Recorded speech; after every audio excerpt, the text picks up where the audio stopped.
opération à être évaluée, c'est la multiplication. Ça fait 5 fois 5, ça fait 25. Plus 5, hmm, ça fait 30. Oui, c'est le résultat attendu. Si je mets la division divisé par 5, ici ça fait, qu'est-ce que je dois trouver?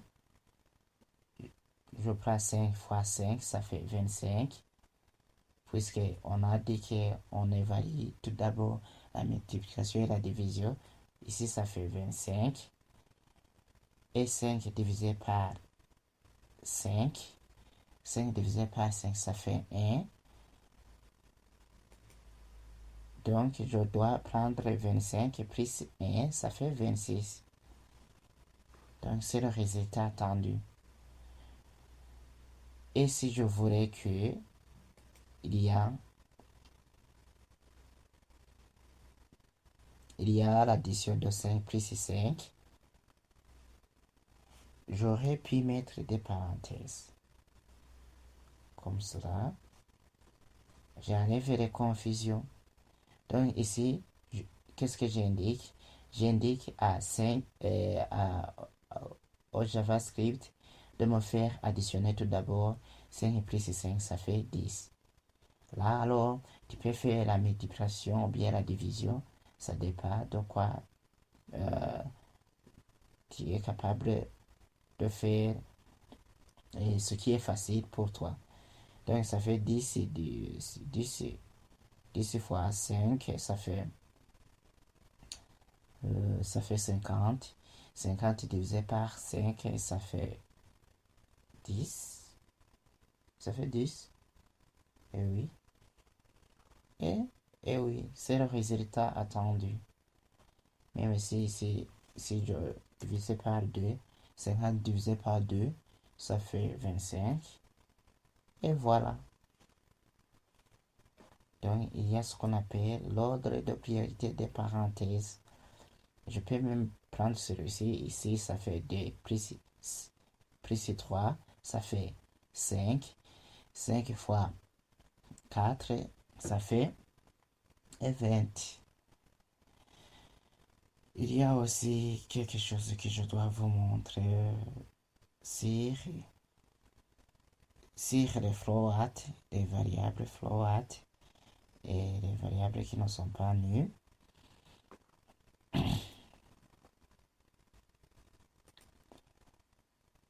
Je prends celui-ci.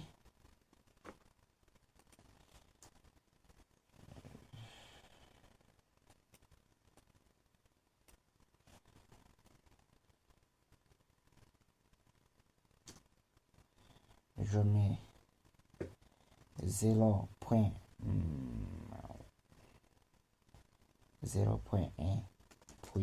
plus 0.3.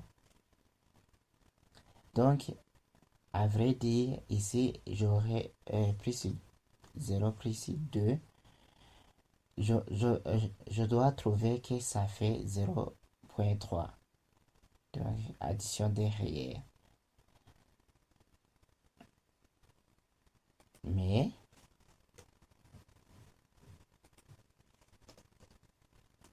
quand on fait l'addition des float, donc les réels, on les appelle des float en programmation. 0.2. Qu'est-ce que je trouve? Je trouve que 0,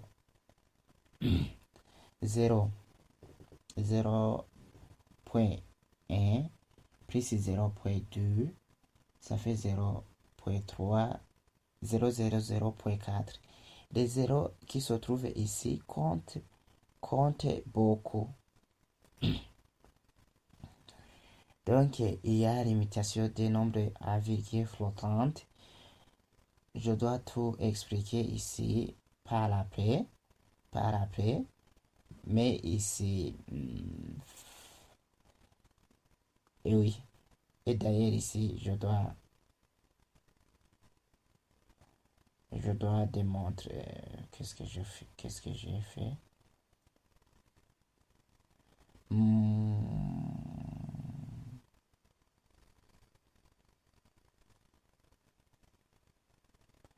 Ici, il fallait que je mette seulement des égards. Donc ici, c'est comme j'aurais pu dire, euh, dire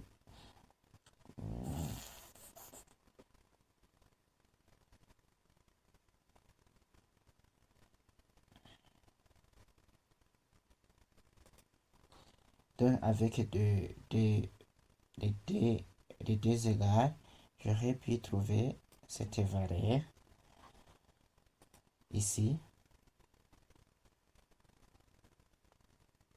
Donc avec des égards, tu trouves cette valeur 0 plus 0,2 avec des égards, tu trouves cette valeur, mais avec les trois égards. Avec les trois égards, qu'est-ce que je trouve? Si je change, je mets trois égards. Est-ce que c'est réellement égal à 0,3?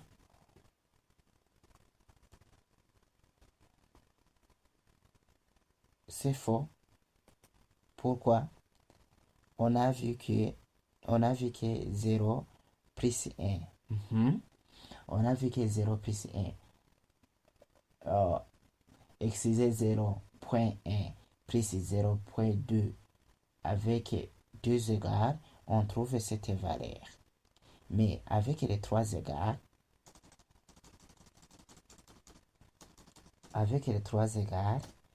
c'est comme on a comparé la valeur d'ici, qui était comme cela. C'était cette valeur.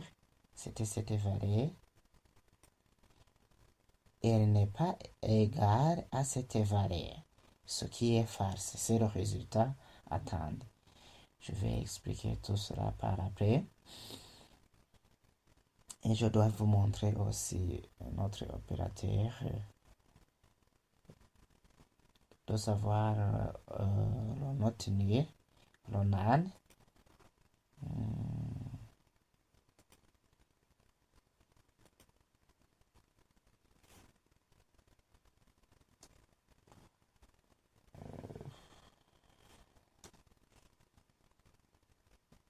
Je mets console pour le log.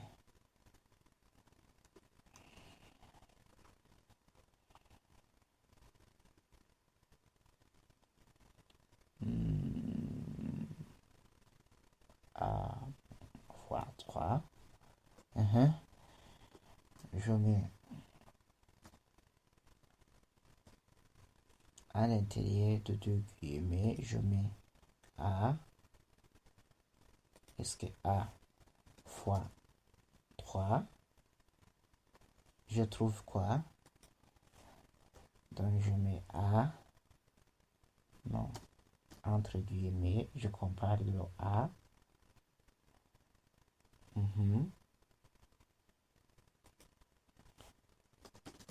Fois 3, je mets le point virgule. Donc je trouve NaN,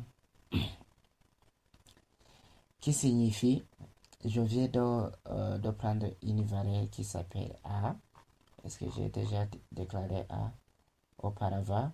Oui, auparavant j'avais déclaré A, mais je l'ai déclaré comme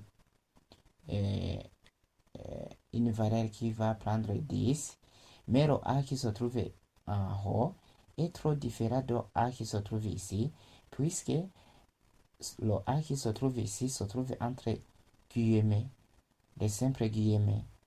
Donc je viens de multiplier une chaîne de caractères, un string, avec un nombre, donc, de type number. Et voilà le résultat comme affiché, c'est NaN, qui signifie NaN, not a number, not a number. Conclusion, voilà, on a vu pas à pas comment manipuler des variables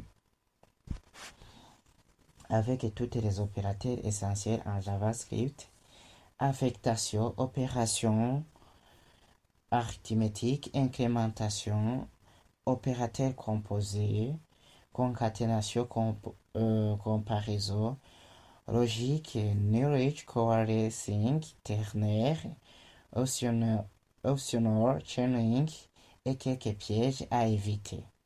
Ces opérateurs sont la base de la manipulation de données.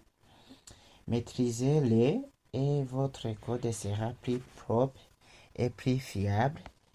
Si cette vidéo vous a aidé, likez, abonnez-vous et dites-moi en commentaire quel opérateur vous voudriez approfondir.